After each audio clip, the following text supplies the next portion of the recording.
Ya, Assalamualaikum warahmatullahi wabarakatuh. Waalaikumsalam warahmatullahi wabarakatuh. Iya.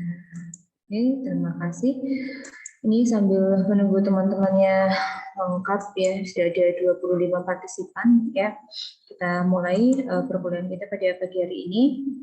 Marilah kita berdoa memohon kepada Allah agar diberikan kemudahan, kelancaran, baik dalam menerima maupun dalam memberi nanti, ya kan. Kemudian sinyalnya juga semoga tidak ada hambatan dan perkuliahan pada hari ini dapat berjalan dengan lancar. Oke, berdoa mulai.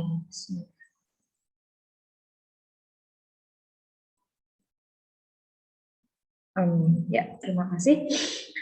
Bagaimana kabar teman-teman pada hari ini? Semuanya sehat? Alhamdulillah. Alhamdulillah, ya. Ya, alhamdulillah ya. Sebentar lagi ya, kurang lebihnya ya sekitar 1 minggu lebih ya kita akan menjemput kemenangan ya. Ini sebentar lagi kita akan berpisah dengan bulan Ramadan, bulan yang penuh berkah, ya kan? Berkah untuk kita semua, ya. Semoga tahun depan kita bisa merasakan kembali nikmatnya bulan suci Ramadan, ya. Amin. Oke. Semoga kita juga senantiasa diberikan kesehatan, ya, keselamatan, sehingga bisa melaksanakan aktivitas. Syukur alhamdulillah bisa melaksanakan ibadah puasa tanpa halangan suatu apapun, lancar sampai akhir, ya. Amin. Minggu yang lalu kita sudah melaksanakan UTS ya, UTS. Kemudian alhamdulillah saya sudah menyelesaikan tugas untuk mengoreksi UTS meskipun yang hariannya masih belum ya, karena lagi semangat ternyata error ya, sinyalnya error atau terkendala di aplikasi kita ya, ada gangguan. Jadi untuk UTS alhamdulillah sudah selesai saya koreksi. Dan untuk kelas ini tidak ada yang terkunci ya akses Google Drive-nya, sehingga memudahkan saya dalam mengoreksi hasil pekerjaan teman-teman. Untuk hasilnya rata-rata memperoleh nilai di atas 70 ya. Meskipun ada beberapa yang nilainya di bawah 70, masih ada kesempatan, masih ada lain waktu untuk memperbaiki, misalnya dalam tugasnya, dalam kelasnya, sehingga nanti hasil akhirnya IP kalian ya, nilai kalian untuk bahasa Indonesia bisa mendapatkan nilai yang baik sesuai dengan harapan teman masing-masing. Amin ya. Nah, untuk pekerjaan teman-teman rata-rata yang masih bingung itu pada penggunaan angka ya, angka bilangan itu beberapa masih bingung, meskipun tidak menutup kemungkinan untuk yang nomor 6 itu ada juga yang masih belum tepat ya, ada beberapa anak sekitar 4 anak itu yang belum tepat jawabannya ya untuk yang nomor 6 ya, tapi untuk yang lainnya sudah baik ya. Jadi yang masih bingung itu pada penggunaan angka. Kalau untuk kata, kemudian huruf itu hampir semuanya sudah bisa menerapkan ya. Tapi untuk angka itu masih bingung ya. Jadi ada beberapa yang nilainya ya masih belum mendekati sempurna ya.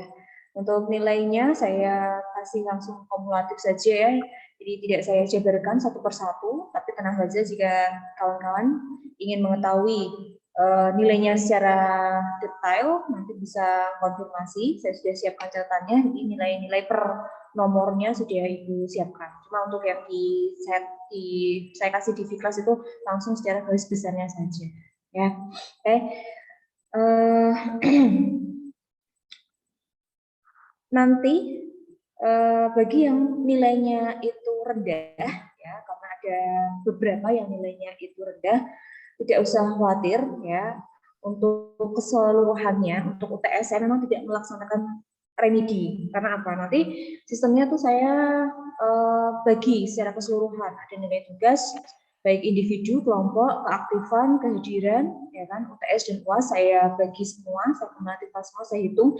Jika nilainya itu kurang, nah nanti saya akan mengkonfirmasi mahasiswa tersebut ya.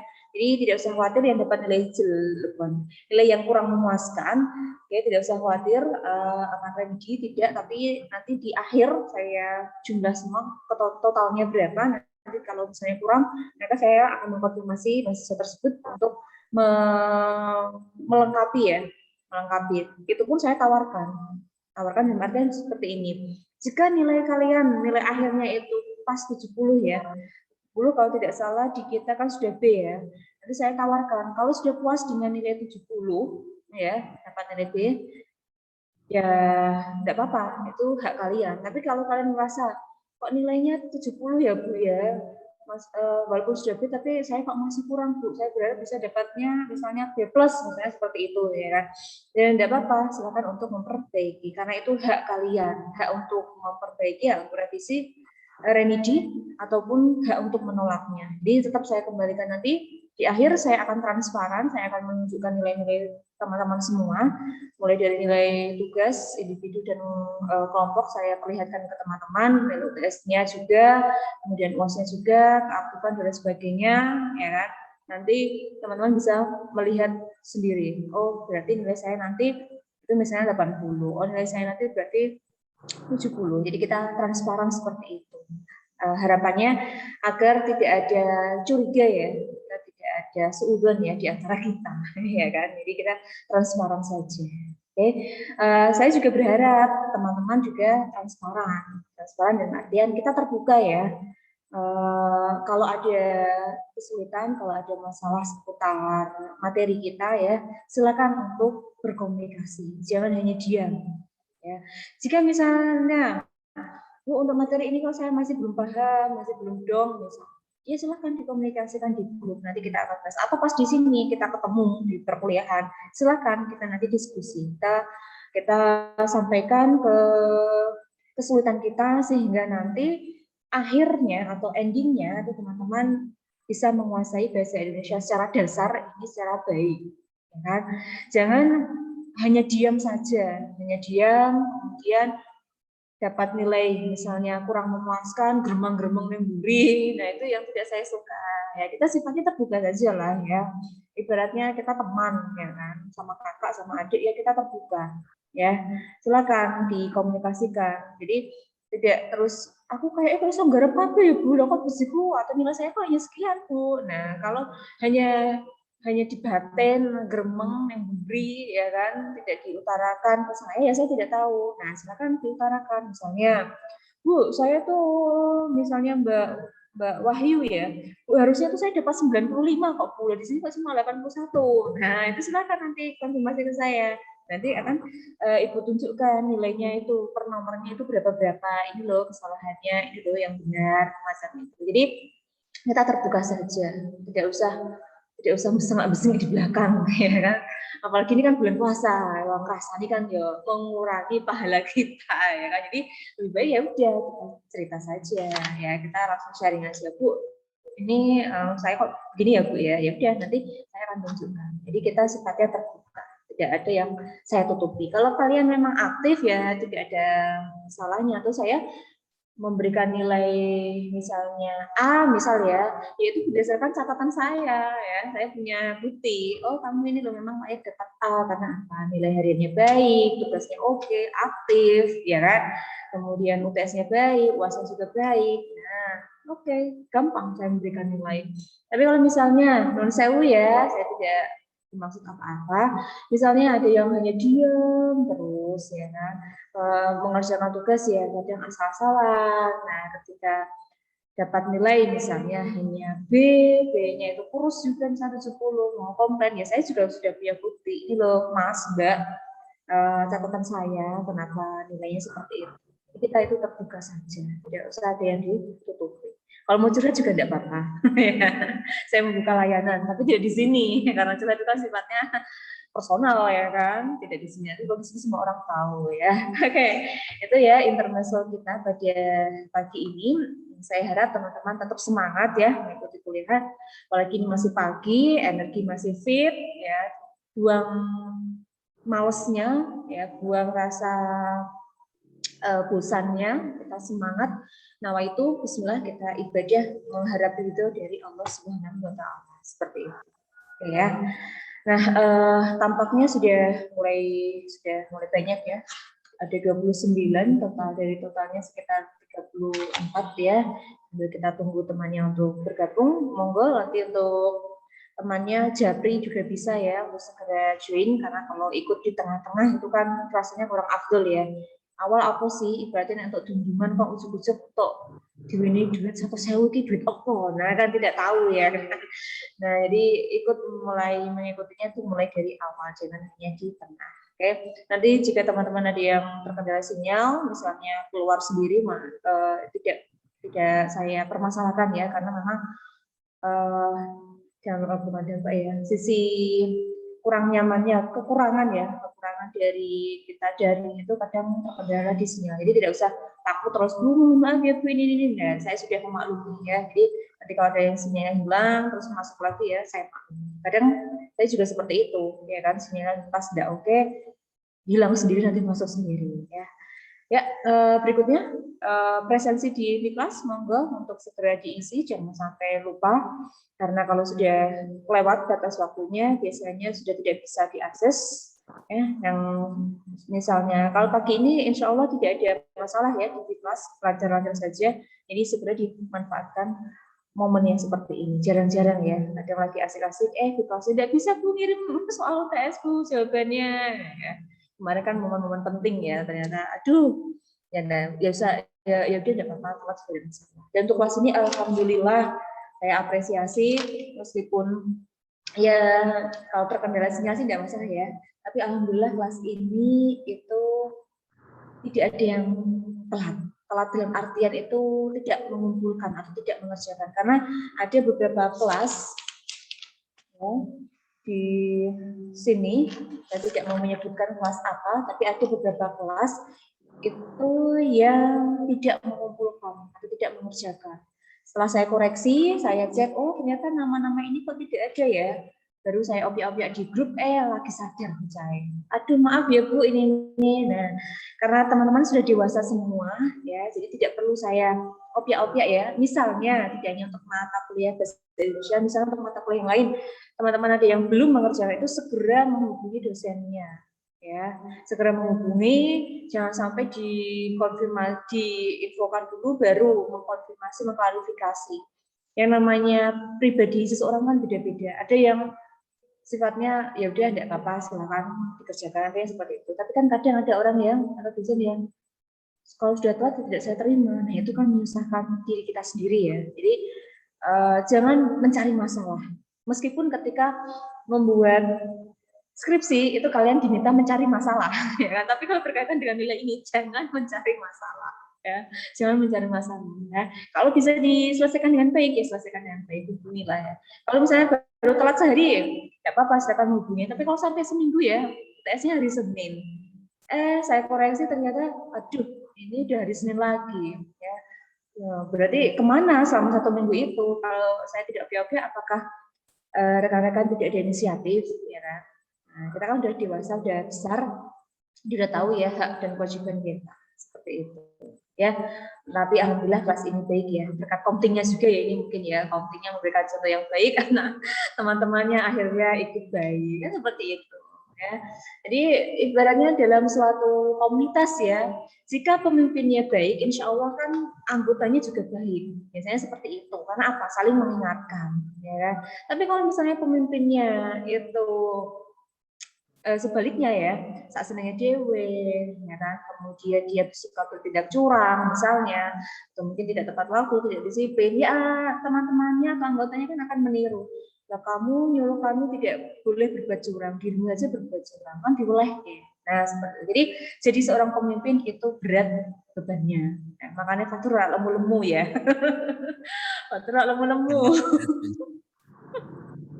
Ya karena ini tadi jadi pemimpin itu berat. Ya sesekali nanti gantian lah rolling misalnya semester berikutnya siapa. Jadi kita 1 semester ganti Bu. Iya harusnya ya 1 semester atau 1 tahun dulu ya Pak. Ya, paling tidak 1 semester atau 1 tahun itu ganti. Jadi teman-temannya itu biar bisa merasakan menjadi seorang pemimpin itu seperti ini loh. Enak sebenarnya. Yang penting apa? Kita memberikan contoh yang baik dulu. Kita ngajeni awake dhewe nanti akan dihargai oleh orang lain. Yang penting intinya seperti itu ya. Nanti Pak Fur silakan memberikan kandidat untuk semester berikutnya siapa ya. Ini boleh yang putri, boleh yang putra ya, tidak masalah ya. Oke, kita masuk ya ke materi kita. Nah, nampaknya sudah mulai hampir lengkap ya, masih satu yang belum ini ya, atau dua yang belum ya. Oke, saya mulai ya. Izin share screen sebentar. Oke. Ya, sudah mulai terlihat PPT saya? Sudah? Sudah, Bu. Sudah ya, oke. Nah, sebelum UTS kita sudah membahas mengenai diksi ya, tapi diksi belum selesai ya. Ada beberapa poin yang belum saya jelaskan ya. Kalau yang di PPT pertemuan ke-7 itu bisa dipelajari. Nah, ini kekurangan yang belum ada di PPT pertemuan 7 saya masukkan di pertemuan 9 ini ya. Jadi kita nyerempet dengan diksi. Karena apa? Antara kalimat ya, kalimat efektif dengan diksi itu saling berkaitan. Ya, jika kita mampu memilih kata yang tepat untuk menggambarkan sebuah konsep, maka kalimat yang kita hadirkan itu menjadi efektif. Tapi kalau kita tidak mampu atau kurang jeli memilih kata yang tepat untuk menggambarkan konsep, maka endingnya kalimat yang kita buat atau kalimat yang dihasilkan itu menjadi kalimat yang tidak efektif karena ada beberapa kesalahan dalam pemilihan kata ini. Ya. Nah, diksi dan kalimat efektif ini memegang peranan penting dalam penyusunan paragraf ya, ibaratnya paragraf nanti masuk ke wacana, nanti masuk ke teks macam itu. Jadi ini model kedua teman-teman setelah kalian mempelajari ejaan ya, yang kedua modelnya berkaitan dengan diksi dan kalimat efektif. Oke. Sering kita kesulitan memahami ragam bahasa tulis ya. Kalau ragam bahasa lisan itu tidak ada masalah ya kan, karena apa? Yang namanya lisan kan paling tidak kita ketemu langsung. Kalau tidak ketemu langsung ya daring seperti ini ya kan. Kemudian kita bisa dibantu memahami penjelasan tersebut dengan melihat ke raut muka atau ekspresi kita. Ada kalimat misalnya, kamu sedang apa? Kalau misalnya di situ diberikan tanda seru, ya, kalau diucapkan kan jelas ya, itu mau bertanya ataukah tengah kayak membentak atau marah. Kalau bahasa lisan kelihatan, berarti dengan ekspresinya. Tapi dalam ragam tulis itu berbeda pemaknaannya. Kalimat tadi misalnya, kamu sedang apa? Kalau misalnya tidak diberikan tanda baca titik, tidak diberikan tanda baca tanya, tidak diberikan tanda baca seru, kita kan bingung, ini maksudnya apa? Kalau itu tulis. Beda dengan ketika kita berbicara. Intonasinya kan jelas. Emot. Kenapa? Kenapa, Fathur? Sekarang sudah ada tanda baca emot. Iya, itu kalau lewat ini ya, apa namanya, WA. Tapi kalau misalnya itu tulisan yang biasa, di kertas misalnya, itu kan bingung. Tidak mungkin di kertas kamu kasih emot. Kalau itu misalnya karya ilmiah, apa boleh ada tanda emoticon gitu kan, tidak bisa ya. Ini apa, karya ilmiah atau apa ini, kok cengengesan mas ya, kasih emot. Nah, ya kan beda lagi, ya kan. Nah, kembali kita ke yang tadi. Kalau lewat lisan jelas melalui intonasinya, kemudian ekspresi kita. Kalau bertanya itu bagaimana, kalau marah atau agak jengkel kan kelihatan mukanya ya. Nada kita, intonasi kan agak meninggi. Nah, tapi kalau tulisan beda. Nah, ini yang perlu kalian atau teman-teman pahami ketika menulis agar tulisan kalian itu bisa dipahami. Apa yang kalian inginkan itu bisa dipahami oleh si pendengar. Nah, sama seperti tadi. Jadi kita harus membutuhkan tanda baca. Kalau kita menghendaki itu kalimat tanya, ya berarti kita berikan tanda tanya. Nah, ini hal yang sepele, tetapi kalau tidak teliti itu akan berakibat fatal. Kita akan sulit untuk memahaminya. Dia maksudnya bertanya, kalau kalian nangkapnya berita, hanya memberikan informasi. Karena apa? Karena tidak ada tanda baca yang jelas melengkapi kalimat tersebut. Nah, kita ke diksi dulu ya, sebelum ke kalimat efektif. Nah, untuk diksi, ya, pendayagunaan diksi itu berarti pemanfaatan dari diksi, ya.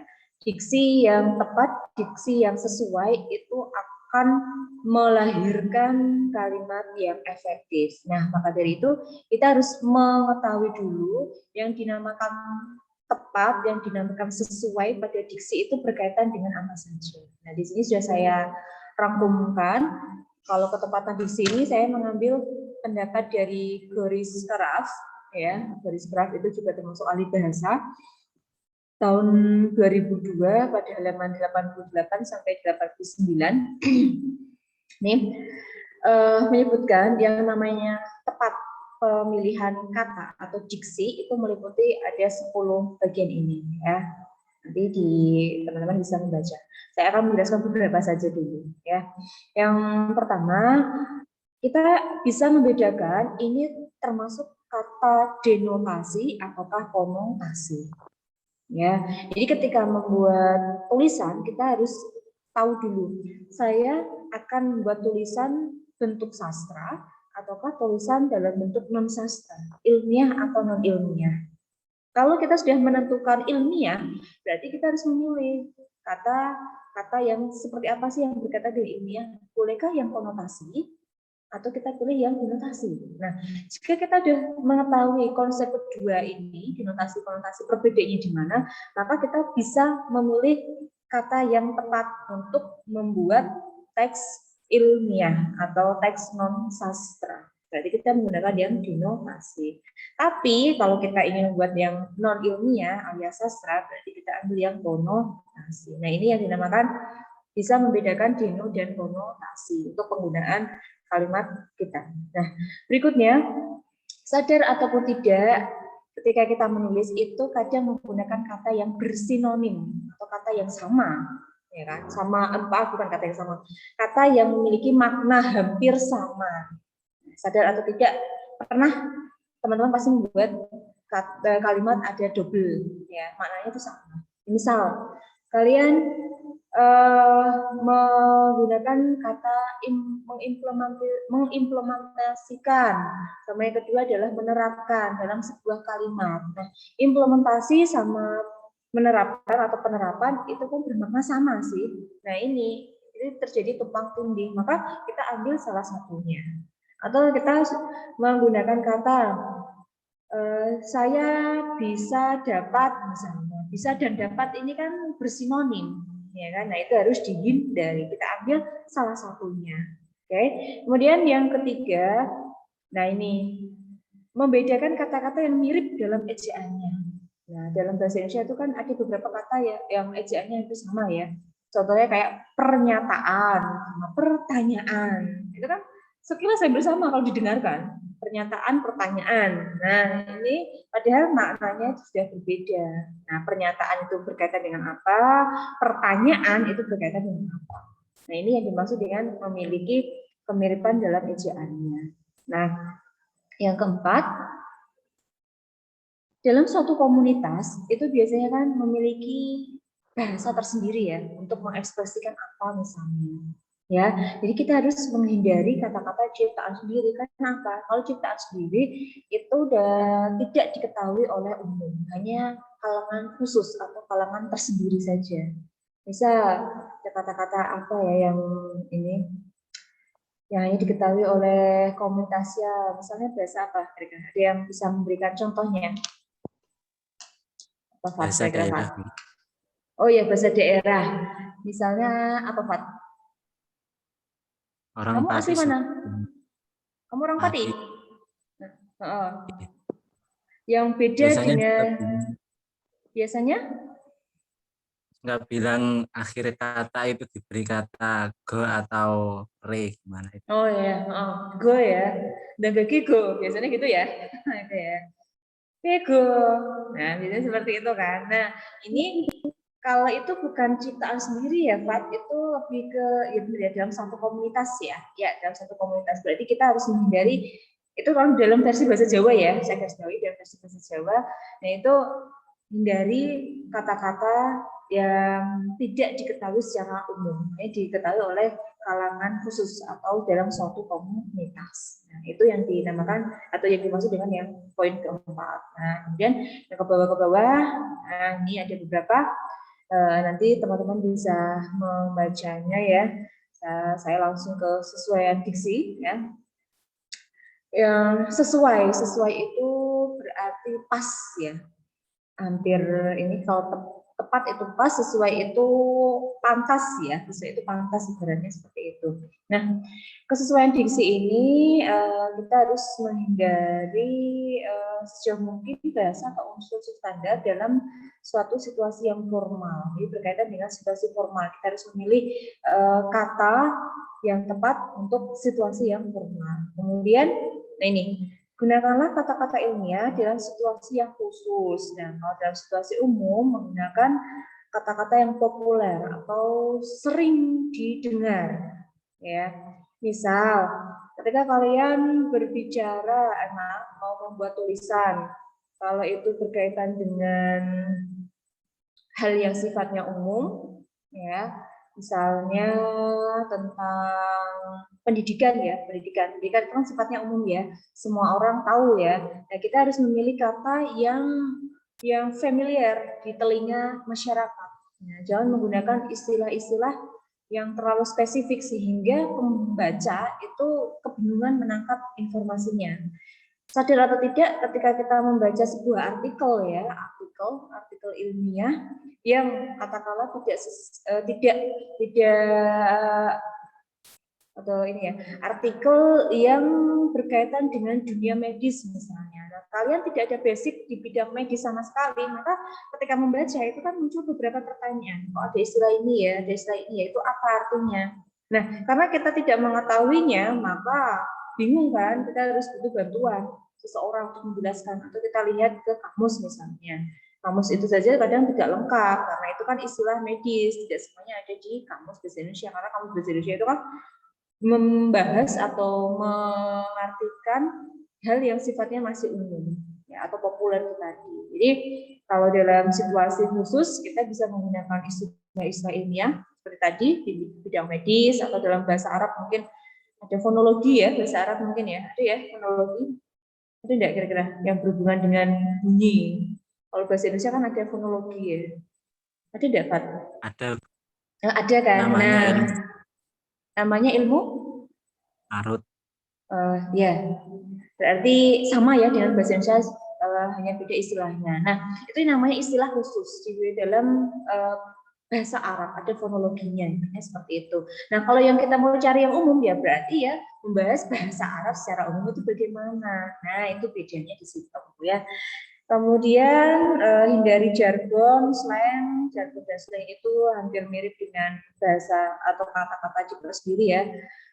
Hanya komunitas tertentu yang mengetahui ya maksudnya. Jadi kita menghindari jargon, slang, kemudian ini penulisan yang mempergunakan kata-kata atau percakapan bahasa lisan, kemudian dari ungkapan usang atau idiom yang sudah tidak atau jarang kita dengarkan, kayak ungkapan-ungkapan yang sudah basi ya, dalam artian seperti itu kita harus hindari dan jauhkan kata-kata atau bahasa artifisial. Ini juga sama, artifisial itu kan buatan ya, jadi kita menghindari kata yang kita buat sendiri. Nah, ini hal-hal yang berkaitan dengan budaya-budayaan diksi. Jika kita mampu memilih atau mampu menggunakan kata secara tepat dan sesuai, kalimat yang kita hasilkan termasuk kalimat yang efektif.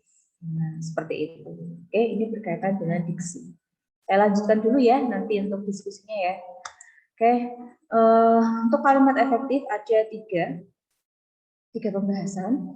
Yang pertama ada pengertian, ada ciri, dan juga syaratnya. Syarat disebut sebagai kalimat efektif. Nah, kita masuk ke yang pertama, mengenai apa itu kalimat efektif. Nah, sekarang kita mencoba untuk memperhatikan dulu contoh yang ada di sini. Ayah berolahraga agar supaya sehat. Nah, sepintas tidak ada yang salah dengan kalimat ini, sepintas. Ya kan, kalau kita lihat sepintas kan ada subjeknya ya, ada predikatnya ya, sudah sesuai ya, ada subjek, ada predikat, minimal disebut kalimat itu jika ada subjek dan predikatnya. Nah, ini sepintas tidak ada yang keliru. Ya, tapi kalau kita amati lagi, Boros, kenapa Mbak?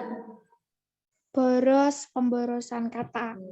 pemborosan kata. Oke, ntar ada yang nyebutnya pemborosan kata. Nanti kita cek apakah betul itu boros kata atau yang lainnya. Oke ya. Kita preteli dulu ya. Saya suka preteli ini. Kita preteli kalimat ini. Kalimat ini awalnya terdiri atas berapa klausa? Ada berapa klausa dulu? Berapa nopo? Berapa? Putus-putus, Pak. Berapa konson atau gimana? Berapa apa? Konsonan? Maksudnya di pretelinya itu ditentukan subjek.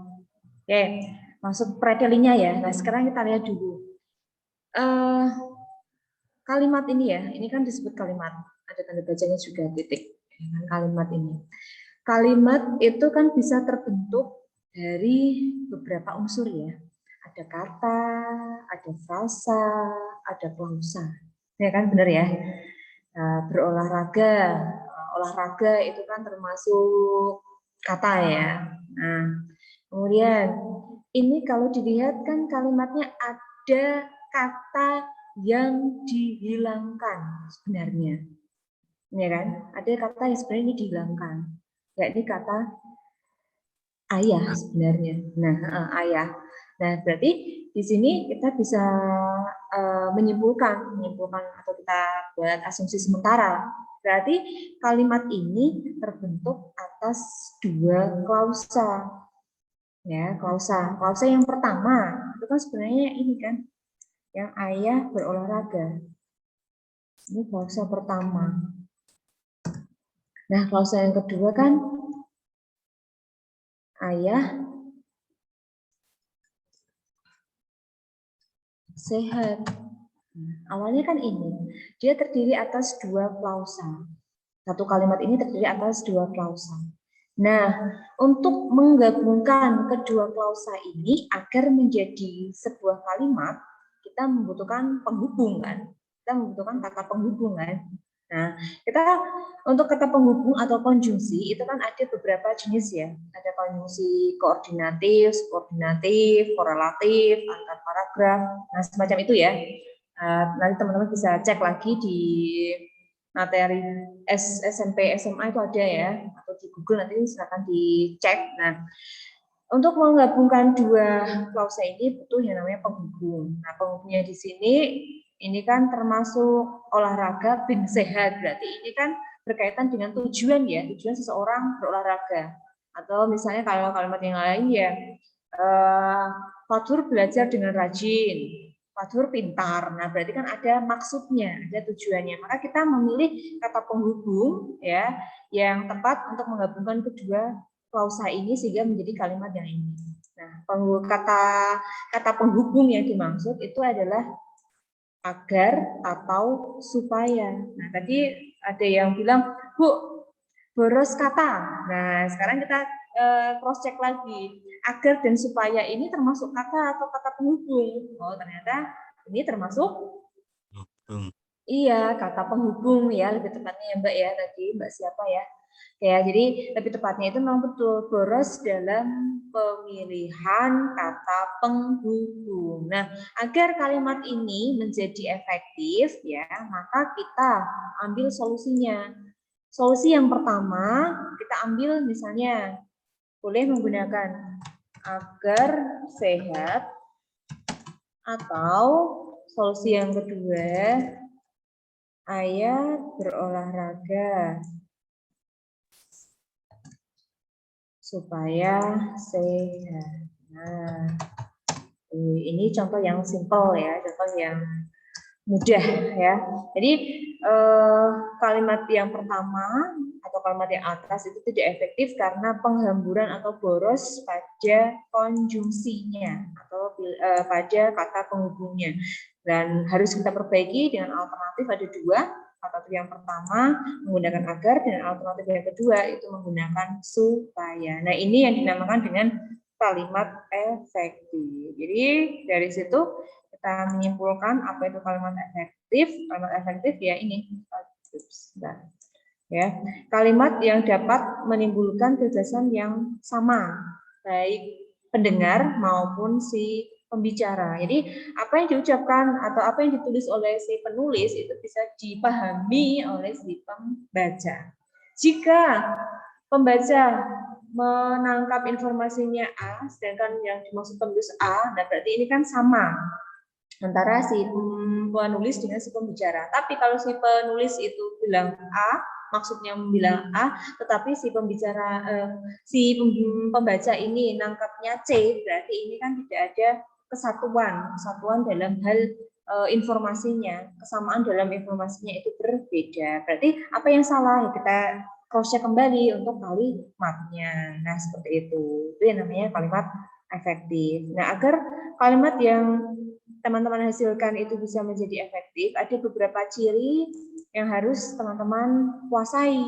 Nah, ada beberapa referensi itu yang menyebutkannya 5, tapi ada juga yang 6. Jadi saya mix ya.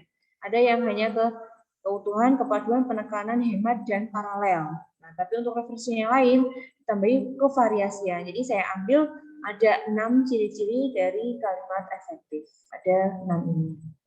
Oke. Bagaimana? Sudah ada gambaran dulu untuk kalimat efektif atau mumet? Ada gambaran? Nah, nanti agar mempermudah teman-teman memperoleh informasi bisa sambil melengkapi ya. Kita nanti melengkapi.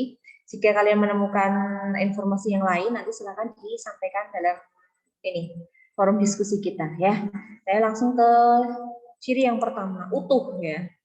Keutuhan gagasan. Keutuhan gagasan atau satu ya, kesatuan gagasan itu yang dimaksud utuh, yang dimaksud satu itu pada hal apa sih? Nah, yang dimaksud utuh itu pada struktur gramatikalnya. Kalau bahasa Indonesia berarti struktur gramatikalnya ada subjek, ada predikat. Nanti ada objek, pelengkap, dan keterangan. Nah, itu yang namanya struktur gramatikal. Kalau bahasa Arab kan juga sama ya, ada strukturnya ya. Mungkin istilahnya pasti beda ya, subjek nanti disebut apa. Nah, itu ya, kalian yang lebih ahli ya dibandingkan dengan Pelajaran saya. yang sangat spesial, Bu. Pelajaran yang sangat spesial dan sangat membingungkan mungkin ya. Ya. Karena ini ya, untuk mempelajari bahasa, ya, kita harus paham dulu grammarnya kan, kita harus paham dulu gramatikalnya. Modal kita untuk berbicara, modal kita untuk menulis ya harus paham grammarnya. Ya, masing-masing itu memiliki keunikan tersendiri. Sama ketika saya dulu, ini cerita dulu ya sebentar ya, biar kalian tidak bosan ya. Ketika saya SMA, saya ambil SMA dulu ya, SMA itu kan ada program studi, pas program studinya itu dimulai di kelas 3 ya waktu itu. Kalau teman-teman mungkin ya mulai masuk kelas 1 mungkin sudah penjurusan ya. Kelas 3 saya ambil program studinya itu bahasa. Nah, bahasa yang dipergunakan di sekolah itu waktu itu adalah bahasa tambahannya selain bahasa Inggris itu bahasa Prancis ya. Ya Allah, ternyata mumetnya minta ampun ya, bahasa Prancis ya. Pelafalannya tuh beda dengan bahasa Inggris ya kan. Ada sengau-sengaunya. Jadi kadang ketika kita berlatih mengeja huruf ya kayak A, B, C gitu, kadang ketawa sendiri ya kan karena sengau-sengau seperti itu. Jadi kayak kita lagi pilek malah pas. Kayak orang Prancis beneran memang karena pilek terus intonasinya harus sengau-sengau seperti itu. Tapi ya asik juga. Soalnya gitu. Bingung ya kadang. Kalau bahasa Indonesia kan gampang ya, gampang dalam artian gini, untuk hari ini ya kata kerjanya sama, untuk besok kata kerjanya sama, untuk lusa itu kata kerjanya sama ya. Tapi untuk bahasa Inggris, bahasa Arab juga mungkin ya, bahasa Inggris, bahasa Arab, bahasa Prancis itu kan beda ya. Kalau hari ini ya kata kerjanya apa misalnya. Kalau kemarin kalau bahasa Inggris tambah ed kayak gitu ya kan. Kemudian ada tubinya kan beda, bahasa Prancis juga sama, mumet. Nah, tapi kalau kita menikmati ya enjoy saja ya mempelajarinya. Sama dengan teman-teman.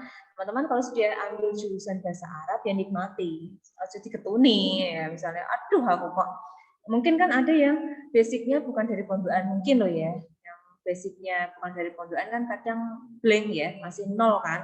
Tapi kalau yang sudah basicnya pondokan itu biasanya kan sudah memahami. Jadi ketika ngambil itu kan sudah tinggal memperdalam lagi, memperdalam apa yang sudah dipelajari ketika di bangku atau di pondokan, diimplementasikan dalam bangku perkuliahan. Jadi tetaplah kita cintai apa yang sudah kita pilih. Ya. Kalaupun kita ingin menyeberang ke lain hati, ya tidak apa-apa. Ibaratnya ketika S1 saya ambilnya bahasa Arab Ibu, tapi ketika kuliah saya kok tiba-tiba suka dengan kebudayaan misalnya. Ya tidak apa-apa ketika S2 ambil budaya. Boleh enggak? Ya boleh, kenapa? Tidak boleh. Ya, kita kan punya prinsip sendiri-sendiri. Ada yang prinsipnya harus linier. Saya ambil bahasa Arab, aku bahasa, Bu. Ambil tetap bahasa Arab misalnya, ya tidak apa-apa. Kalau misalnya saya suka ini loh Bu, ingin mempelajari tentang budaya loh Bu, ya udah aplikasi enggak apa-apa. Itu hak kalian. Mau linear mau tidak ada yang keliru, tidak ada yang salah seperti itu. Nah, berarti ke struktur ya. Kalau bahasa Indonesia kan saya tegaskan kembali tidak ada kata kerjanya berubah ya, karena tidak masih sama kalau bahasa seperti itu. Nah, oke. Dan di sini suatu kalimat dinyatakan efektif itu jika utuh, memiliki subjek dan predikat. Nah, kalau kalimat yang pertama bunyinya seperti ini ya, dalam buku ini mengandung pelajaran filsafat.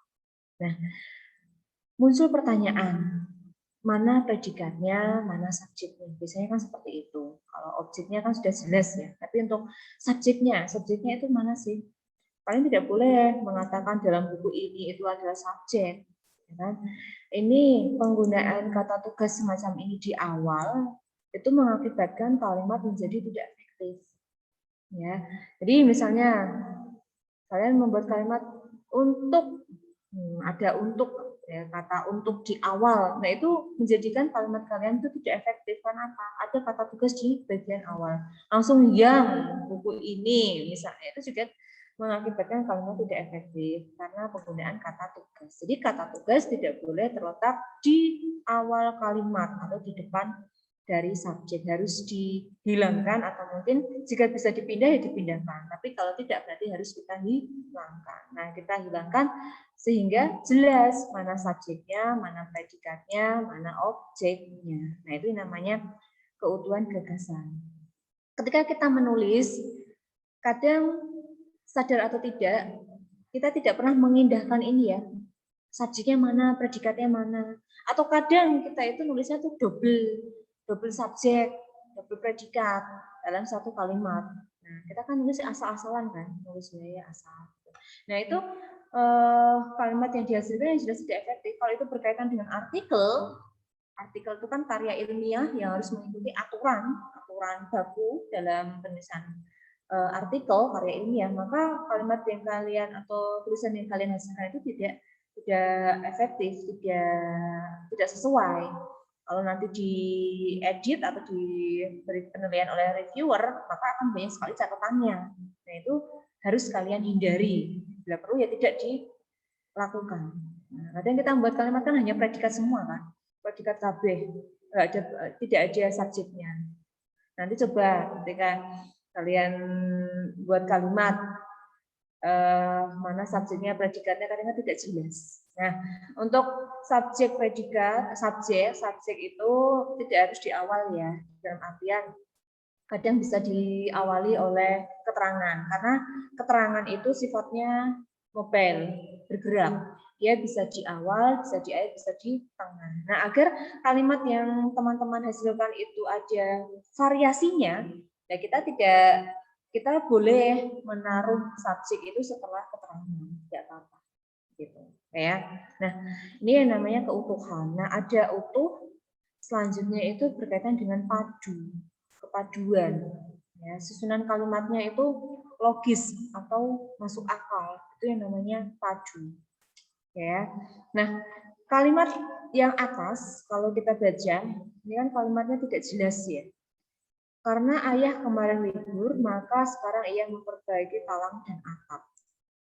Ya, kadang negara tulisan kan sak seneng dhewe ya. Kita harus memikirkan dulu, ini kalimatnya itu maksudnya apa? Ya.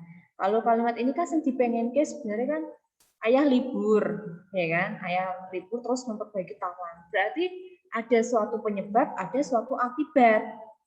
Nah, jika kalimatnya seperti ini, maka tadi mubadir atau boros kata penghubung. Nah, kita harus tahu dulu fungsi dari masing-masing kata penghubung. Ada kata penghubung karena atau konjungsi karena. Karena ini menjelaskan tentang apa sih? Oh, hubungan sebab akibat. Kemudian maka itu menyatakan apa? Menyatakan simpulan. Ada maka, ada jadi, ada oleh karena itu. Dengan demikian, itu kan simpulan. Ya. Selanjutnya ada dan. Dan ini berkaitan dengan apa? Menambahkan. Loh, berarti maksud dari kalimat ini sebenarnya apa? Ini tidak padu karena apa? Tidak sesuai. Tidak sesuai dengan apa yang dimaksud. Kalau kita lihat di kalimatnya itu kan lebih condong ke sebab akibat ya, ada sebab, kemudian ada akibat. Sebabnya libur, akibatnya memperbaiki talang. Nah, berarti kita hapus kata penghubung ini yang mengganggu. Maka dan ini kita hapus, kita ambil kata penghubung yang pas untuk menjelaskan kalimat ini. Kita pakainya karena. Karena ayah libur, koma, ayah memperbaiki talang atap. Kenapa? Di tengah sini ada koma. Ini untuk membedakan mana yang induk kalimat dan mana yang anak kalimat.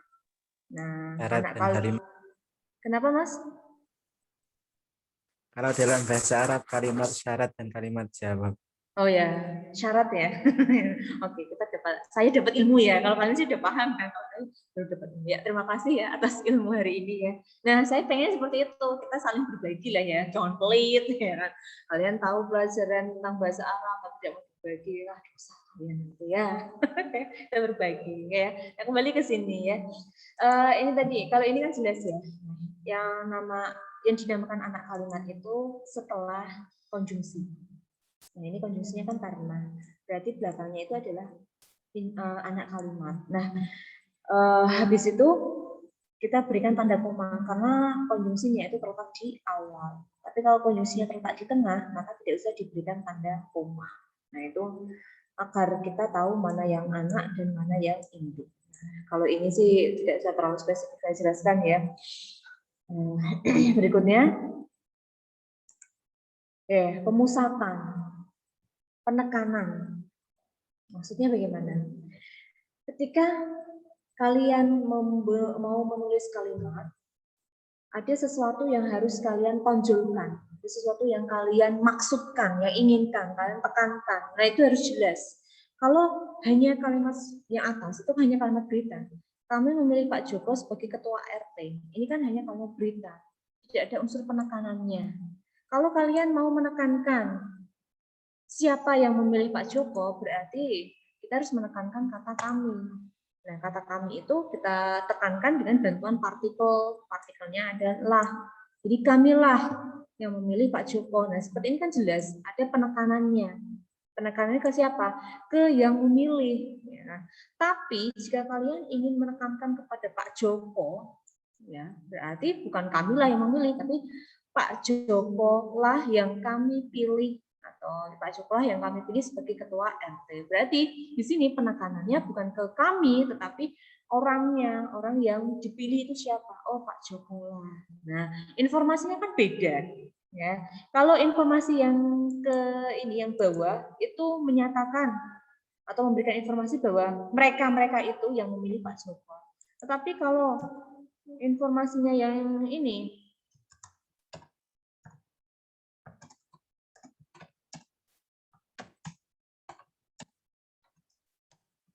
nah jika kalimatnya atau kalimat yang kedua seperti ini, penekanannya bukan ke kami lagi, tetapi orang yang dipilih, Pak Joko lah. Nah, ini kan dua kalimat ini, kalau diucapkan, informasinya kan berbeda.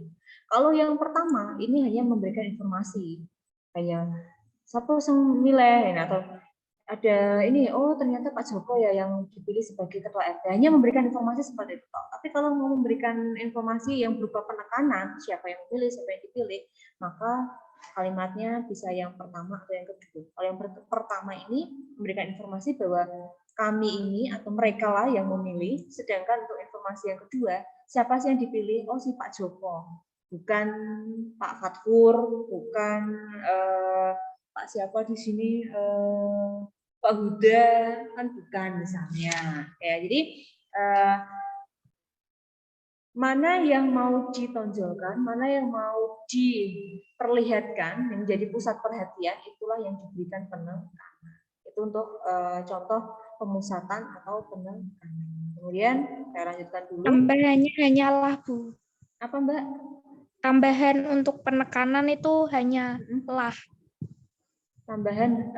Ini tanya atau Tanya, Bu. Oh, tanya. Bu, penekanannya apakah menggunakan lah? Oke. Teman-teman, saya beri kesempatan untuk menjawab. Apakah penekanannya hanya menggunakan lah? Bolehkah menggunakan partikel yang lain? Bagaimana menurut teman-teman? Kalaupun gimana? Pun menjadi kami pun. Kami pun. Kalau kalimatnya selain kalimat ini kira-kira mau kalimat yang apa? Yang penekanan.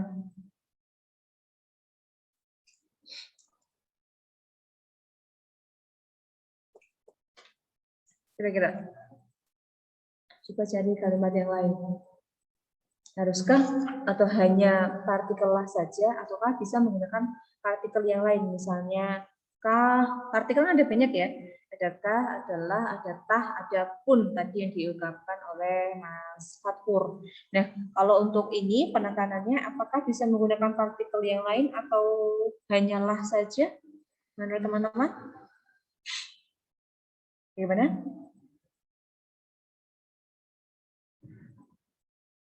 Bagaimana kira-kira? Coba dijelaskan.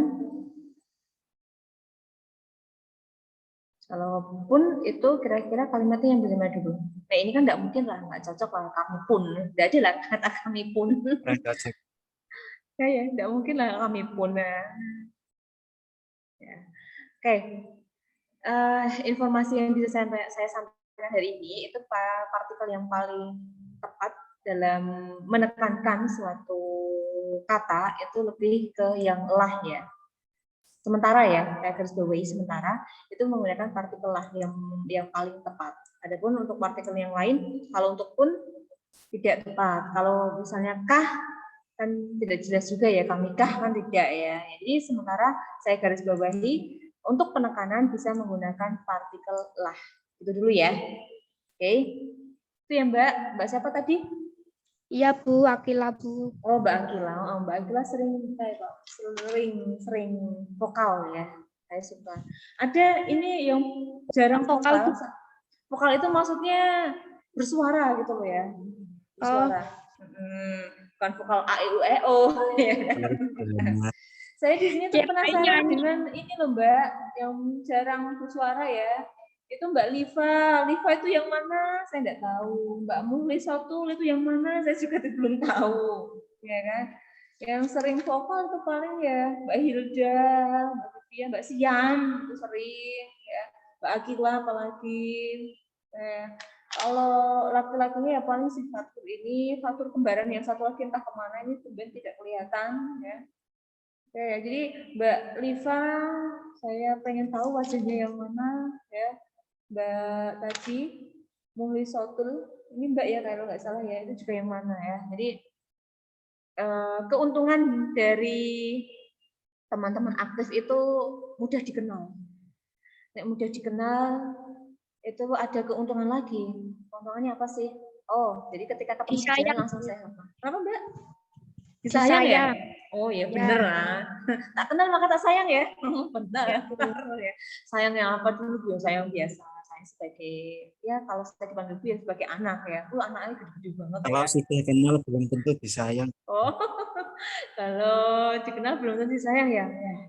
Paling tidak kan ada perhatian, kan gitu sih. Sama seperti Fatur kenal sama Mbak Musi misalnya.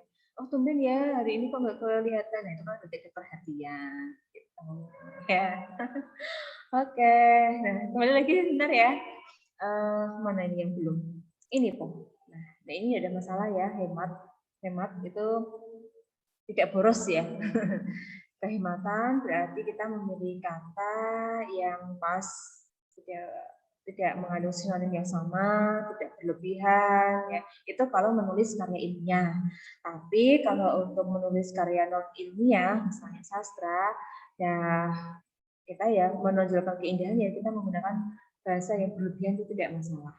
Karena ini non ilmiah, karena ini ilmiah maka harus hemat ya. Ini contohnya. Tidak perlu saya jelaskan kembali ya. Ini sudah saya jelaskan di diksi ya untuk contohnya kemarin. Nah, ini dia variasi. Kayak hubungan ya, hubungan itu harus ada variasinya ya. Harus ada variasi keanekaragaman ya. Ya, harus ada kepaduan ya, perpaduan yang pas sehingga tidak menimbulkan kebosanan. Nah, analogikan seperti itu. Kalian berteman, kalian menjalin hubungan, itu kan harus ada ibaratnya marahnya, harus ada sukanya, harus ada sewot, nah, harus ada rindu, ibaratnya kan seperti itu ya. Hubungan menjadi lebih bermakna, lebih berkesan, ya kan? Itu kan kalau ada variasinya, tidak monoton. Ya. Masa, maaf ya, ini kalian udah dewasa ya paham ya. Nanti masuk kok pacaran kurang, angger istilahnya pernah tukaran, kayak angger anteng-anteng, dan artian tidak ada konflik sama sekali. Sama ketika kalian nanti berumah tangga. Apa? Kenapa, Fat? Hambar ya. Pernah diblokir, pernah di Iya. Blokir, pernah di ini ya, apa namanya, unfriend juga ya mungkin ya. Oke, curhat, enggak apa-apa ya. Kita biar dia udah serius banget, udah tegang gitu loh ya. Jadi kita kan guyon-guyon enggak masalah sih ya. Jadi sama seperti hubungan ya sama pacar. Saya yakin kalian semua pasti rata-rata udah pernah punya pacar. Mungkin ada yang statusnya masih pacaran juga masih ya. Kan tidak mungkin pacarku anggar lenceng-lencengan gue rak pernah tukaran. Sing siji ditakoki, kamu mau makan apa? Beb, misalnya. Oh, bebek apa ya? Beb. Kamu mau makan apa? pasti jawabannya terserah. Iya, terserah ya. Habis itu diberikan nasi goreng nggak mau ya. Oke. Ya namanya wanita kan pengen dimengerti ya. Kamu Kurang sabar aja mahal, ya. Bu. Kurang mahal. Kurang mahal. Kurang mahal. Weh, itu Mbak Akila protes ya. Mau soal pacaran sama amekun nasi goreng. Mahal, yang penting enak. Yang penting enak, betul. Yang penting kan enak, kita apa menikmati kebersamaan ini. Jadi ternyata Mas Fatur sama Mbak Akila beda ini ya, beda visinya ya. Beda jauh, Bu. Oh, beda jauh ya. Iya, Bu, prinsip saya sederhana, Bu. yang penting bahagia, Bu. Oh ya. Mewah. Sederhana, Bu, tapi pencitraan. Oh, pencitraan. Ini kayaknya kalian berdua korban-korban ya, jangan. Aduh, langsung tangan. Aduh, Mbak Akila ya. Oke, jadi nanti ketika kalian menikah ya, nanti menikah kan sama ya, dalam rumah tangga kan tidak melulu senang-senang tok ya.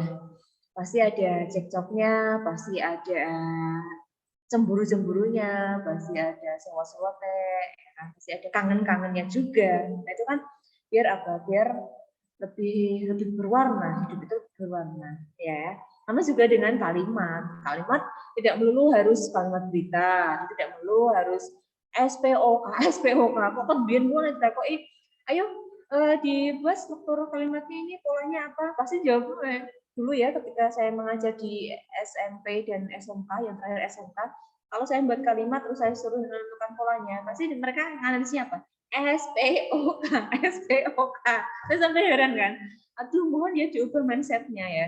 Tidak harus SPOK, bisa aja SPO atau SPK, atau dibalik ke SP, kayak gitu. Padahal sudah jelas saya balik tuh. Pertama ada keterangan itu, tapi tetap mereka ingatnya ada SPOK.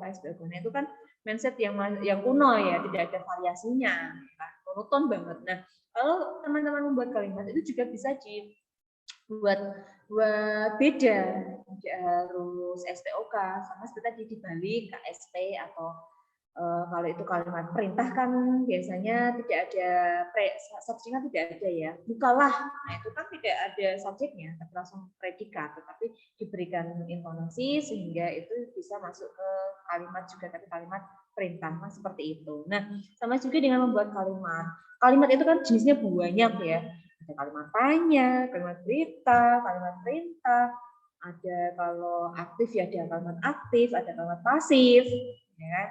Kemudian ada kalimat apa lagi? Banyak ya, ini kan banyak seperti itu. Polanya pun bisa KSP atau SPPL atau SPOK atau SPK atau ya KSPPL misalnya, itu namanya variasi. Jadi diubahlah pola susunannya agar kalimat yang dihasilkan itu beda. Yang penting informasinya masih sama. Nah, contoh yang saya buat di sini atas dan bawah ini termasuk kalimat pasif. Yang saya buat tuh kalimat pasif. Nah, ditandai dengan imbuhannya di. Nah, saya buat kalimat pasif. Nah, agar menjadi variasi, ya pasif diubah menjadi aktif. Nah, saya ubah menjadi aktif. Susunannya otomatis dibalik, ya kan? Pemerintah akan memberikan bantuan langsung tunai setiap 1 bulan sekali. Nah, diberikan itu bentuk pasifnya, aktifnya adalah memberikan. Nah ini, jadi lebih bervariasi lah kalimatnya, tidak monoton seperti itu, ya. Atau kevariasian yang lain bisa menggunakan pilihan kata yang bersinonim misalnya. Kalau biasanya kalian menggunakan kata naik turun ya kan, ekonomi di Indonesia sedang mengalami naik turun. Nah itu kan bisa diubah pasang surut ya kan sinonimnya sama, naik turun sama pasang surut kan sama, atau mungkin menggunakan istilah fluktuatif. Nah jadi kalimat yang dihasilkan itu diselipi dengan istilah-istilah yang bersinonim dengan kata yang sebelumnya, itu juga bisa masuk ke variasian. Nah jadi variasinya itu tidak harus ke bentuk kalimat langsung, diubah menjadi kalimat tidak langsung, ya. Tapi bisa juga dalam hal pilihan kata. Kata itu bisa termasuk kata itu sendiri, bisa frasanya, bisa pausanya, semacam itu. Itu yang namanya kevariasian. Jadi tidak monoton, ada perubahan lah. Ketika kita membaca itu, oh ini susunannya dibalik ya, ternyata lebih enak atau mungkin lebih mudah atau lebih pas yang ini misalnya, atau yang bawahnya misalnya seperti itu. Dan yang terakhir berkaitan dengan kalimat efektif, cirinya itu adalah sejajar atau paralel. Jadi kita kadang istilah lain itu paralelisme atau paralelisme. Bahasa Inggrisnya ya, paralel ya, paralelisme atau sejajar. Nah, mendengar istilah paralel itu kan berkaitan dengan rangkaian listrik ya, ada paralel, ada seri. Kalau seri itu susunannya bagaimana? Seperti ini ataukah begini? Kalau seri? Monoton. Huh? Satu jalur. Sejalur? Satu jalur. Satu jalur itu seri? Ya. Yakin? Itu seri? Maksudnya nggak ada cabang-cabangnya. Oh, tidak ada cabang-cabangnya. Oke ya, berarti paralel itu juga sama. Paralel itu maksudnya apa sih? Sejajar kan di sini. Sejajar berarti kalau lihat ke contoh ini, guys, nanti kalian akan mengetahui. Ini kebetulan sudah saya kasih cetak miring, jadi kita tahu yang dimaksud sejajar dan tidak itu kata apa sih. Nah, di sini kan menggunakan imbuhannya pean ya, pengecatan. Di sini me. Yang ketiga pean lagi, yang keempat ini juga pean. Berarti kalimat di sini itu tidak sejajar karena imbuhannya tidak sama. Maka untuk menyamakan berarti yang beda tadi yang mana? Yang memasang. Berarti kita ubah dengan imbuhan yang sama, pean. Jadi pemasangan. Bukan kita melihat yang penerangan ini ya, ini yang kita bahas bukan ini, tapi yang ini. Jadi yang namanya sejajar itu jika imbuhannya itu menggunakan imbuhan jika, itu berarti satu kalimat itu harus dibuat sama. Sama juga ketika menggunakan istilah. Kalian tidak boleh menggunakan istilah kok denotasi dan konotatif. Itu tidak sejajar. Kalau menggunakan akhiran if, berarti harus sama semua. Denotatif dan konotatif. Tapi kalau tidak menggunakan imbuhan if, berarti ya bisa denotasi dan konotasi. Saya jadi ingat ketika bimbingan tesis kemarin ya, berarti setahun lebih ya. Saya bimbingan itu mulai tahun 2000 berapa sih ya, saya lupa ya. 2018 tengah ya, 2018 pertengahan saya bimbingan. Saya menggunakan kan kalimat tuh ya, saya malu lupa tesis saya sendiri ya. Nah itu kalimat itu kan ada tuturan ya, ada deklaratif ya kan, kemudian ada tuturan apalagi ya informatif. Nah ya delalah itu yang terakhir saya imbuhannya tidak sama, tidak paralel, langsung dibantah. Ini tidak efektif ya. Kalau semuanya menggunakan akhiran if, berarti yang terakhir itu juga harus sama, menggunakan imbuhan if. Ya kan? Nah, saya pakai direktif, ekspresif. Nah, berarti kan semua pakai imbuhan if. Tapi untuk yang deklarasi, saya pakainya deklarasi. Dan saya diprotes, kenapa ini deklarasi? Kalau sejajar kan harusnya adalah deklaratif. Saya waktu itu protesnya, bukan protes ya, mempertahankan argumen ya. Kita kan wajib juga ya mempertahankan argumen. Jadi ketika bimbingan jangan hanya pasrah gitu, ya Pak. Nah, tapi tetap harus ada argumen kita. Ya. Untuk komunikasi juga ada. Saya bilangnya begini, Bu, kalau deklaratif itu kan lebih condong ke kalimat berita, Bu. Deklaratif itu kan kalimat berita. Yang saya maksudkan ini bukan ke kalimat berita. Deklarasi itu kan semacam memutuskan. Nah, terus saya diprotes lagi. Kalau seperti itu berarti yang awal harus sejajar juga. Tidak boleh menggunakan imbuhan if. Kalau yang awal sudah pakai if, berarti bawah juga harus sama. Oh seperti itu, Bu. Iya. Akhirnya saya ganti. Nah sama seperti ini. Kita harus menyamakan imbuhannya agar apa sejajar, agar menjadi kalimatnya itu efektif. Jika ini menggunakan imbuhan me misalnya, yang sini ber atau me juga, yang sini me juga, yang terakhir kok ber, berarti yang terakhir itu ber kita ubah menjadi me agar menjadi sejajar atau paralel gitu ya. Biasanya lebih condong ke, kalau paralel itu lebih condong ke penggunaan imbuhan, lebih condong ke situ. Oke. Sampai di sini dia mau didiskusikan dulu. Silakan. Untuk kalimat efektif ada 2 session kok ya. Pertemuan ini dan pertemuan minggu depan. Silakan, ada yang mau didiskusikan? Bu, mengenai itu Bu, soal apa namanya soal UTS yang kemarin itu loh Bu. Yang mana Mbak? Ini boleh tanya apa ya? Boleh tanya jawaban nggak Bu? Yang soal UTS kemarin? Ya, yang nomor berapa? Yang nomor 1 itu Bu. Oh, saya itu soal nomor 1 tiap kelas beda ya. Kamu soal yang nomor 1 apa Mbak soalnya Mbak? Yang itu loh Bu, apa ya, menjadikan bahasa Inggris sebagai bahasa pengantar. Oh, RSBI. Kan melanggar undang-undang. RSBI ya? Ya itu Bu. Oke. Yang ditanyakan apa dulu ini jawabannya? Iya Bu. Soalnya kebetulan saya baru dengar sekolahan itu. Oh, baru dengar? Iya. Berarti sebelumnya belum mengetahui ada RSBI Mbak? Tahu tapi tahu Bu, tapi kayak gimana ya? Kayak nggak mudeng apa ya? Ya nggak mudeng konsepnya gitu loh Bu. Kan di soal kan sudah dijelaskan kalau pengantarnya bahasa Inggris, jadi udah bisa bayangin. Oke.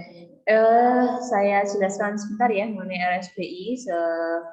RSBI itu intinya kan perintisan sekolah bertaraf internasional ya, RSBI. Kalau sekarang kayaknya sudah tidak ada ya, atau masih ya? Dulu booming-boomingnya itu pas tahun berapa ya? Saya sudah lulus kok ya, berarti sekitar tahun 2011-an, kalau tidak salah sekitar tahun 2011-an itu booming sekolah RSBI, ada sekolah SBI juga, sekolah bertaraf internasional, ya kan. Kemudian ada rintisan sekolah, berarti kan sudah beda ya. Nah, kalau bahasa pengantarnya, ya itu memang mereka menggunakan bahasa Inggris, ya. Jadi untuk pelajaran tertentu itu memang harus menggunakan bahasa Inggris, tapi hampir semuanya ya, kecuali bahasa Indonesia sama bahasa Jawa, itu menggunakan tetap bahasa kita sendiri. Bahasa Indonesia ya seperti ini, bahasa Jawa ya menggunakan bahasa Jawa. Jadi di situ ada istilah bilingual ya, dua bahasa. Nah, untuk matematika, IPA, IPS, kalau yang sekolah sudah bertaraf internasional itu memang yang sudah oke loh ya, saya katakan sudah oke. Itu memang gurunya diwajibkan ketika menjelaskan soal matematika atau apa itu lebih condong menggunakan bahasa Inggris semua, diutamakan ya, karena kemarin ada yang menjawab juga ya, sekolah RSBI mahal. Ya memang betul, karena sekolah RSBI itu mahal ya, itu tadi mahalnya harus mampu menguasai bahasa Inggris, baik itu peserta didik maupun pendidiknya. Nah, berkaitan dengan hal tersebut ya, pertanyaan saya di situ saya tidak istilahnya ini jawaban salah, ini jawaban benar, tidak. Yang saya garis bawahi itu adalah alasan kalian. Jika kalian itu condong tidak mempermasalahkan, yang penting alasannya. Dasar kalian tidak mempermasalahkan itu apa sih? Karena kan jawaban kalian bervariasi. Ada yang setuju, ada yang tidak. Yang setuju itu, yang tidak setuju itu karena RSBI itu ibaratnya kan sekolah yang bertaraf internasional, mengajarkan kita untuk belajar menggunakan bahasa Inggris yang merupakan itu bahasa internasional, memudahkan mereka nanti ketika bergaul, apalagi di era globalisasi. Ada yang jawabannya seperti itu. Saya tidak menyalahkan, saya juga tidak ini ya, yang itu salah, yang ini salah, tidak. Yang penting adalah alasan kalian. Kalau kalian tidak setuju ya tidak masalah. Yang penting alasannya itu jelas, ya. Ya, soalnya ketika saya membaca itu ada yang alasannya asal banget gitu. Saya tidak setuju Bu, karena saya sebenarnya tidak mengetahui apa itu RSBI. Nah, gitu kalimatnya. Nah, itu kan berarti alasan yang tidak masuk akal. Berarti kalau kita debat kan kalah ya. Masuk alasan kok berpasrah ya, berarti seperti itu ya.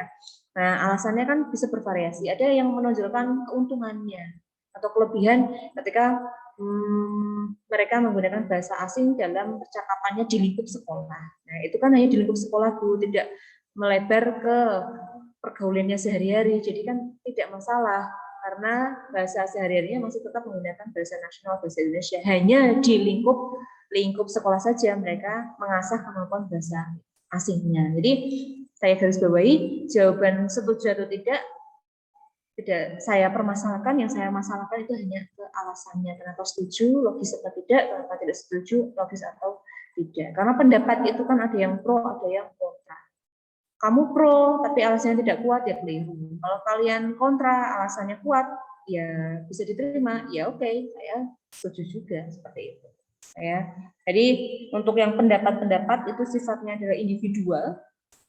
Jadi kalian bebas berpendapat asal argumennya jelas. Begitu Mbak Akila ya.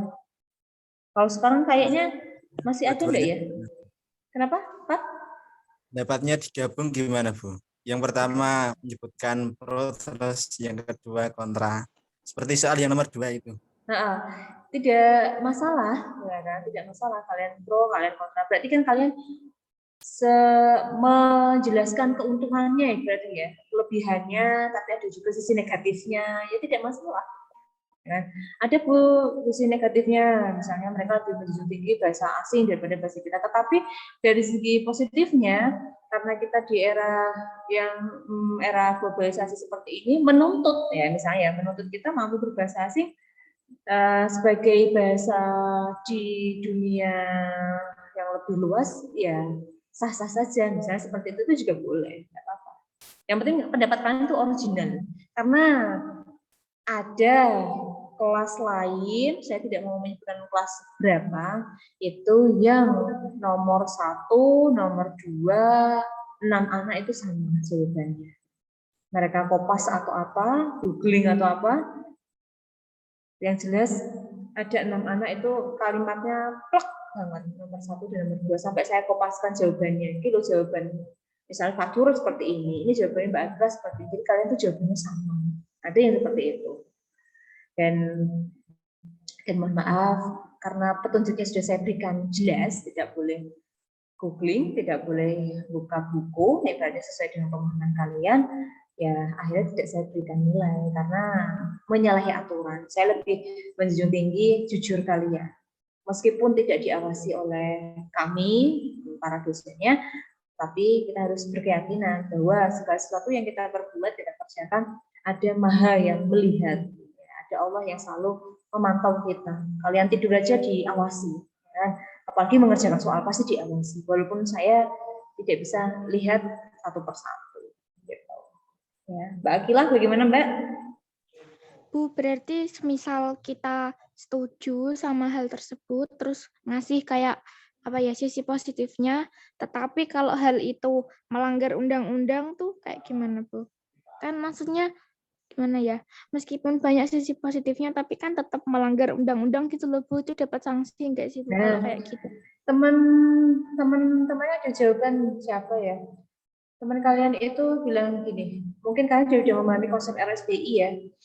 Itu kembali lagi kayak ke otonominya ya, otonomi dari sekolahnya.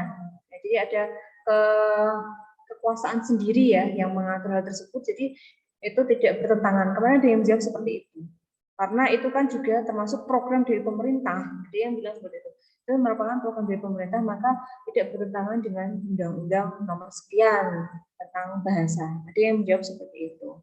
Yang penting gini loh Mbak, ketika teman-teman kalian tuh jangan fokus ke soalnya kayak berbau negatif ya Bu misalnya ya. Tapi tetap kalau kita punya pendapat yang beda, berikanlah alasan yang menguatkan. Jadi kita tuh tidak terpengaruh dengan soal ya. Intinya gitu, kita tidak terpengaruh dengan soal. Tapi kita punya keyakinan sendiri, punya jawaban sendiri yang disertai dengan alasan yang lebih masuk akal, lebih menguatkan. Contohnya sama kayak teman-teman ketika debat ya, berkaitan dengan UN yang dihapus misalnya. Kalau kalian setuju, ya berikan alasan yang meyakinkan. Berikanlah argumen-argumen yang berkaitan dengan UN itu kalau dihapuskan apa sih sisi manfaatnya, kemudian ada buktinya apa saja, bisa kalian utarakan. Tapi kalau kalian tidak setuju, ya kalian juga berhak memberikan alasan yang masuk akal, alasan yang konkret. Jadi jangan terus kalian ketika menjawab itu terpengaruh dengan soal. Itu yang penting. Itu Mbak Akila. Berarti kedepannya juga seperti itu Bu, kalau kalau diminta berpendapat. Iya, berpendapat itu kan sesuai dengan keyakinan ya Mbak. Kalau Mbak tidak setuju ya tadi alasan yang menguatkan. Jangan alasan yang dibuat-buat. Kamu tidak setuju kok alasannya tidak masuk akal ya, jelas nanti nilainya berkurang. Ya, karena kita kan berpendapat kan bebas. Yang penting itu alasannya jelas, ya kan, bisa dipertanggungjawabkan. Nah, itu tidak keliru. Jadi kalau ada soal-soal seperti itu kalian harus jeli.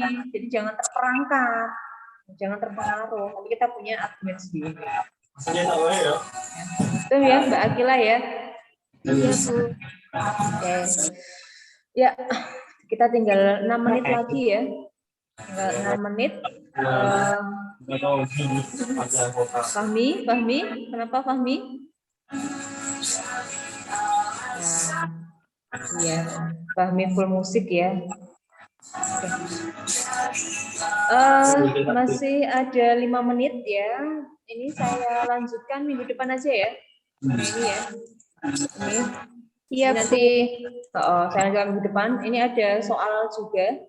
Bisa kalian otak-atik sendiri di rumah. Atau misalnya tidak mau mengotak-atik ya nanti pas pertemuan kita bahas. Karena ini nanti kita bahas pada pertemuan selanjutnya. Nanti ada soal lagi. Ini hanya latihan sifatnya langsung. Ya. Buat Lebaran ada perkuliahan Bu. Oh ya, nanti ya saya menyesuaikan dengan rekan-rekan yang lain juga. Iya, Oh ya, kita ketemu pas Lebaran pas ya. Ya, nanti menyesuaikan Mbak. Ya, kita fleksibel aja lah. Ya, kalau misalnya mau free atau tetap ada pertemuan, tapi untuk santai ya enggak masalah. Saya menyesuaikan kalian juga dan menyesuaikan rekan-rekan dosen yang lain juga. Ada tahu kan rasa ngono Ya Fahmi ngobrol di Fahmi. Aku nggak tahu Fahmi tidak sadar ya kalau speakernya on kayak ini ya. Era. Aku mau Tahuan ya. Oke, saya akhiri dulu ya untuk hari ini. Saya lanjutkan habis atau pertemuan 10. Pas habis lebaran kita free sebentar ya, nanti kita menyesuaikan lagi ya. Kita lanjutin gitu ya. Saya akhiri perkuliahan pada hari ini. Terima kasih atas antusias teman-teman, semangatnya, ya umpan baliknya, ada komunikasi. Saya suka seperti itu. Saya lebih suka interaktif daripada kayak penjual jamu ya. Kemarin itu saya kayak penjual jamu ngomong sendiri gak ada yang respon, ya kan? Saya tidak suka seperti itu ya. Jadi kita diskusi lah ya, sharing. Kalau mau curhat juga apa kayak tadi untuk memecah kebekuan kita ya, biar tidak bosan ya. Oke, kita tutup dengan bacaan hamba bersama-sama. Alhamdulillahirabbil alamin. Oke, silakan nanti teman-teman untuk melanjutkan aktivitasnya jika ada perkuliahan ya, silakan dipersiapkan. Itu akhir dulu. Terima kasih. Saya mau ambil foto sebentar ya. Saya ambil foto sebentar. Ini Fahmi asik ngobrol sendiri ya si Fahmi ya. Dia belum sadar kok Fahmi ya. Oke. Saya ambil 2 kali ya. Oke, silakan diaktifkan. Ini slide yang pertama dulu. 3, 2, 1. Oke, saya ambil slide yang kedua. Silakan berdandan-dandan dulu. Ya. Oke. Saya hitung mundur. 3, 2, 1. Oke, terima kasih. Ya. Sampai ketemu di lain kesempatan. Semoga kita sehat selalu. Ya. Menuju ke kemenangan. Semoga kita bisa bertemu kembali dengan bulan Ramadan yang keberkahan untuk kita semua ya.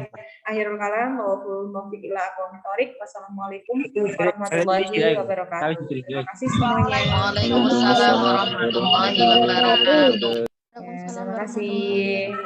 Silakan untuk lift absen jangan lupa ya absennya.